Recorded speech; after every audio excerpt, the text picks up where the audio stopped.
Hi உங்கள் எல்லாத்துக்கும் வணக்கம். நான் உங்கள் முத்து சார்பாக உங்கள் முத்து பேசுகிறேன். நான் இன்றைக்கி பேசுகிற டாபிக் பெரிய இதை பற்றி பேச போகிற நீங்கள் எல்லோரும் பார்த்துட்ருக்கீங்க. நேற்று நடந்த ஒரு விஷயம், தூத்துக்குடியில் இருக்கக்கூடிய விளாத்திக்குளம் ஒரு இடத்துல ஒரு பெண் 10 11 வரைக்கக்கூடிய ஒரு பெண், அந்த பெண்ணை சில மிருகங்கள் பாலியல் வன்கொடுமை செய்து கொலையும் பண்ணியிருக்காங்க. இதுதான் தமிழ்நாட்டில் இப்போ போயிட்டு இருக்குது. தமிழ்நாடு பெண்களுக்கான ஒரு பாதுகாப்பான மாநிலம். நம்ம வாய்க்கிலேயே நம்ம பேசிக்கிட்டு இருக்கிறோம். ஆனால் இது மாதிரியான சில விஷக்கிருமிகள், சில தவறான ஒரு வழியில் பிறந்த மிருகங்கள் இது மாதிரி கேவலமான வேலையை செய்கிறது நமக்கு பார்த்து அதிர்ச்சி அடைகிறோம். தமிழ்நாடு நம்ம பெருமையாக பேசுகிறோம். வட மாநிலங்கள் தமிழ்நாட்டில் போனால் பீஸ்ஃபுல்லாக இருக்கலாம்னு பேசுகிறாங்க. ஆனால் அமைதிக்கு பேர் போனாங்க. தமிழ்நாட்டில் இது மாதிரியான ஒரு விஷயம் வட இந்தியாவுக்கு இணையாக நடந்திருக்கு.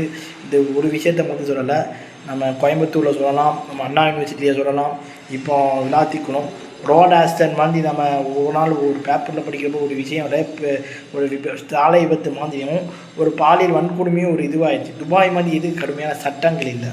அதாவது என் யூடியூப் சேனலாக நான் சொல்லக்கூடிய விஷயம் என்னென்னா, இதை வச்சு யாரும் அரசியல் பண்ணாதீங்க. இதை வச்சு அரசியல் பண்ணோன்னா பலவும் பண்ண முடியும். பாஜக ஆள்கின்ற மாநிலங்களையும் பல இது பண்ண முடியும். சில இப்போ நேற்று தமிழின் முதலமைச்சர் ஆகணும்னு வச்சு கனவுல இருக்க சில பேர் பேசுகிறாங்க, இது சட்டம் ஒழுங்கு சரியில்லை, இது சரியில்லை. சில பேருடைய உடல் அரிப்பால் இந்த வார்த்தை சொல்வதற்கு ரொம்ப இதாக தான் இருக்கும். அதுக்கு அவங்க தேடி ஒரு மாதிரியான காரியங்கள் பண்ணலாம். அரசாங்கத்தை நம்ம குறை சொல்ல முடியாது, இதுதான் உண்மை.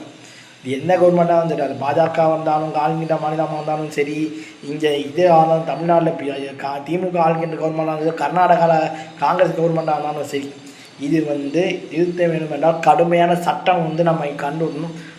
ரேபிஸ்ட்டுக்கு மரண தண்டனை சட்டம், துபாய் மாதிரியான சட்டங்களை கொண்டு வந்தால் தான் இதுக்கான சொல்யூஷன் கிடைக்குன்னு சொல்லி வீடியோ நான் முடிச்சுக்கிறேன். உங்கள் விடைபெறும் முத்து பிரகாஷ். பாய்.